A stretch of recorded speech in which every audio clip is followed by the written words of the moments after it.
Bano bamu ku batuuze b'e Namuyenje abaagoyebwa omuzira n'ekikungunta gye buvuddeko abakungaanidde wano mu kabuga k'e Namuyenje nga bagala gavumenti yabawe ku mmere gye banaalya ku Ssekukkulu. Bano baze bakwataganye n'obukutiya, abalala baze n'ebidomola ebisale okwefunira kawunga n'ebijanjalo ebyabasuubizibwa. Akulira ebyokulima emmere Mukono Dr. Fred Mukulu ategeeza nga omuzira bwe gwayonoona emmere kumpi yonna nga kati abatuuze tebalina kye balya. Omuzira bwe gujja tegulinga nkuba. Omuzira ogwakuba wano gwamalawo ennaku 3.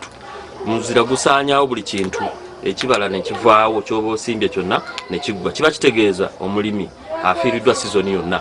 Abatuuze batabuse banaaleka n'okwecwacwana nga bagamba nti baabasuubiza emmere naye neerwawo okutuuka ate nga tebamala.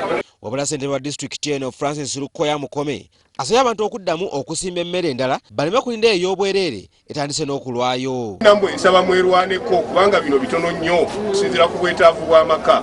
Alina ensigo ya muwogo asimbe, alina ensigo y'ebijanjalo asimbe, alina ensigo y'akasooli asimbe. Abantu abamu bafunye omukisa ne bafuna ku mmere era bagenze basanyufu, kyokka abatafunye be basinze obungi.